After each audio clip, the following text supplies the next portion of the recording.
Crime scene team কিন্তু already চলে এসেছে এবং আপনারা দেখতে পাচ্ছেন সম্পূর্ণ জায়গাটাকে কিন্তু একটি নির্দিষ্ট স্থান হিসেবে তারা ইতিমধ্যে ঘোষণা করেছেন। মিছিল নিয়ে কিন্তু ডেইলি স্টার এবং প্রথম আলো কার্যালয়ের সামনে কিন্তু বিক্ষুব্ধ জনতারা আসে এবং এক পর্যায়ে তারা হামলা এবং ভাঙচুরের মতো ঘটনা ঘটায়।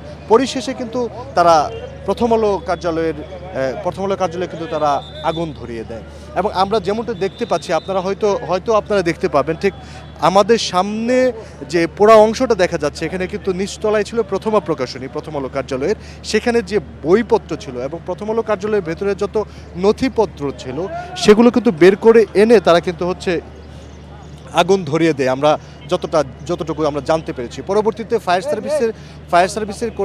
সার্ভিসের সদস্যরা কিন্তু সংবাদ পেয়ে সাথে সাথে আগুন নির্বাপনের কাজে তারা এখানে আসে এবং আসতে একটু বেগ পেতে হয় তাদের, যেহেতু উত্তেজিত জনতারা সমস্ত এলাকা জুড়ে ছিল। তো যত তাড়াতাড়ি সম্ভব তারা আগুন নেভানোর কাজে কিন্তু মনোনিবেশ করে এবং ঠিক রাত 3:45 থেকে 48 মিনিট নাগাদ প্রাথমিকভাবে ফায়ার সার্ভিসের কর্মীরা আমাদেরকে জানান যে আগুন সম্পূর্ণরূপে তাদের নিয়ন্ত্রণে রয়েছে। সবচাইতে ভয়ের যে ব্যাপারটি ছিল, ঠিক প্রথম আলো কার্যালয়ের দুপাশেই কিন্তু আপনাদেরকে যদি একটু দেখাই, দুপাশেই কিন্তু বহুতল ভবন ছিল। সবচেয়ে ভয়ের যে ব্যাপারটি ছিল, ফায়ার সার্ভিসের কর্মীরা যে ব্যাপারটি সবচেয়ে বেশি আশঙ্কা করছিলেন যে কোনো সময় যদি এই আগুনটা নিয়ন্ত্রণ করা না যায় তাহলে কিন্তু পাশের ভবনগুলোতে কিন্তু ছড়িয়ে যেতে পারে, যার ফলে কিন্তু তারা যত তাড়াতাড়ি সম্ভব সেখানে আগুন নেভানোর চেষ্টা করেছে এবং ফায়ার সার্ভিসের 5টি ইউনিট কিন্তু এখানে যুক্ত হয়েছিল। আমরা যেমনটি জানতে পেরেছি আগুন নেভাতে গিয়ে কিন্তু ফায়ার সার্ভিসের 2 জন কর্মী বিদ্যুতায়িত হয়েছেন। মোট 3 জন আসলে দুর্ঘটনার কবলে পড়েছিলেন। পরবর্তীতে 2 জন আহত হয়েছেন, একজন কিন্তু এখন নিরাপদ অবস্থানে ঢাকা মেডিকেল কলেজে তারা রয়েছেন এবং একজনকে কিন্তু সেখান থেকে রিলিজ দেওয়া হয়েছে। আমার সাথে 2 জন রয়েছেন, আমাদের সাথে 2 জন রয়েছেন, যাদের মধ্যে একজন কিন্তু রাতে যখন ডেইলি স্টারের কার্যালয় এবং প্রথম আলোর কার্যালয়ে বিক্ষুব্ধ জনতারা যখন আসে তখন কিন্তু তাদেরকে সেখানে বিক্ষুব্ধ জনতাকে আসতে দেখেছিলেন এবং সে আসলে কি দেখেছিলেন তখনকার পরিস্থিতি সেটা আমরা একটু তার কাছ থেকে জানতে চেষ্টা করি। না, তখন মূলত রাত 12:30 একটা বাজে, আমি ঘুমের প্রস্তুতি নিচ্ছিলাম। তো এর মধ্যে দেখি যে রাস্তায় ব্যাপক মিছিলের আওয়াজ আর গ্লাস ভাঙচুরের শব্দ। তো আমার বাসার উল্টা পাশে হচ্ছে ডেইলি স্টারের বিল্ডিং। তো দেখি যে শুধু গ্লাস ভাঙতেছে আর নিচ থেকে দাউ দাউ করে আগুন জ্বলতেছে। আর এটা অবশ্যই মানুষের আসলে ক্ষোভের জায়গাটা কোথায়, কারণ যারা জুলাই আন্দোলনে যারা নিহত আহত বা সততার পক্ষে দেশের পক্ষে যারা কথা বলে, তো এদেরকে যদি এভাবে হত্যা করা হয়, গুম করা হয়, একের পর এক টার্গেট করা হয়, তো সাধারণ শিক্ষার্থী বা যাদেরকে তারা ভালোবাসে, তাদের যারা ভালোবাসে, এই শিক্ষার্থীদের আসলে ক্ষোভের জায়গাটা বহিঃপ্রকাশ কোথায় হবে। আর একটা বিষয়ে যদি হাদির প্রসঙ্গ বলতে গেলে আমার নিজেরও খারাপ লাগে। আসলে আমরা সবসময় শুনেছি যে 1000 বছরের শ্রেষ্ঠ বাঙালি, তো আমার দেখা যদি শ্রেষ্ঠ কোনো বাঙালি থাকে সেটা হচ্ছে শরীফ ওসমান হাদি। কারণ এমন কোনো দিন নাই, এমন কোনো ওয়াক্ত নাই যে ওর জন্য দোয়া করেন যে আল্লাহ তুমি ওকে ফিরাই দাও, দেশের জন্য জাতির জন্য ওকে দরকার। কিন্তু আসলে আমরা এমনই একটা সূর্য সন্তানকে হারাইছি যে আগামী 100 বছরে না, আগামী 1000 বছর এরকম একটা হাদি আমরা পাবো কিনা আল্লাহ ভালো জানেন। আর হাদির কথাটা আসলে আমাদের শুধু আমার একার কথা না, আমার মনে হয় সারা বাঙালি জাতির একটা দুর্বলতার জায়গা, একটা সফট কর্নার।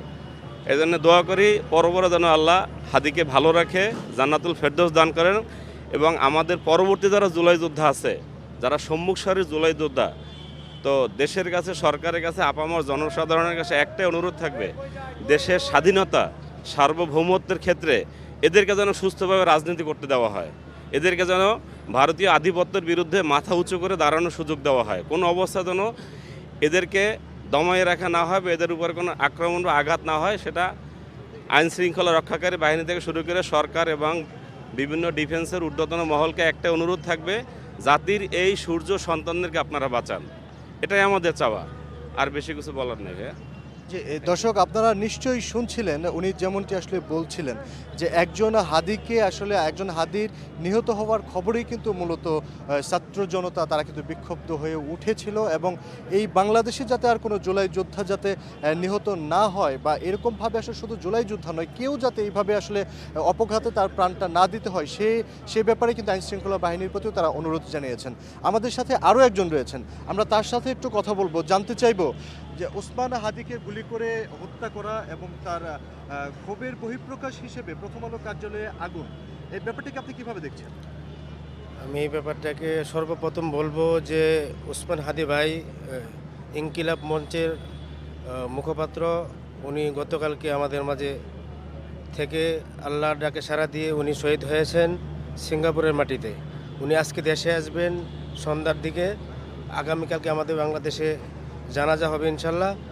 আর সবাই তার জন্য দোয়া করবেন প্রথমে, এবং আজকে সারা বাংলাদেশে যত মসজিদ মাদ্রাসা আছে অবশ্যই আমাদের প্রধান উপদেষ্টা ডক্টর মোহাম্মদ ইউনূস দোয়া করার জন্য আহ্বান জানিয়েছেন। আপনারা এই বিষয়টা সকলেই খেয়াল রাখবেন। আর দ্বিতীয়ত হচ্ছে কালকের যে ঘটনা রাত্রেবেলা হয়েছে, হাদি সাহেব অর্থাৎ আমাদের শরীফ ওসমান হাদি ভাই ইন্তেকালের পরপরই যে আম জনতা ছিল, শুধু ছাত্র জনতা না, আম জনতা মিলে যেই কাজগুলো করেছে সারা বাংলাদেশের ভিতরে, যেমন প্রথম আলো এবং ডেইলি স্টার, আরও কিছু কিছু মিডিয়া আছে যেগুলা আমাদের বাংলাদেশে থাইকা অন্যদের কাজ করে, এবং তারা যে সমস্ত কথাবার্তা এবং পত্রিকায় নিউজ করে তাদের কথাগুলোই মানুষের মাথা খারাপ করে দেয়।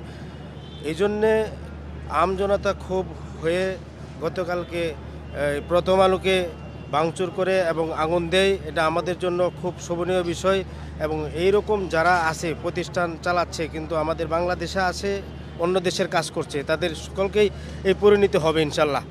আর আওয়ামী পেশিবাদ যে রাষ্ট্র ব্যবস্থা ছিল গত 16 বছর, এই 16 বছর যেইভাবে কাটিয়েছে তারা, প্রত্যেকটি মুহূর্তকে আমরা স্মরণ করব এবং উচিত জবাবে আমরা সারা বাংলাদেশের যত আম জনতা আছি, অর্থাৎ আমাদের মতো ইয়াং জেনারেশন যারা আছে, কেউ মেনে নিতে পারবে না, সকলে উচিত জবাব দিয়ে ইনশাল্লাহ আমরা যারা আছি ঐক্যবদ্ধ হয়ে সামনে আগানোর চেষ্টা করব। বিশেষ করে সামনে যে নির্বাচন, এই নির্বাচন একটা প্রশ্নমুখী নির্বাচন, সুষ্ঠু নির্বাচন হবে না এটা এখন থেকে বোঝা যাচ্ছে।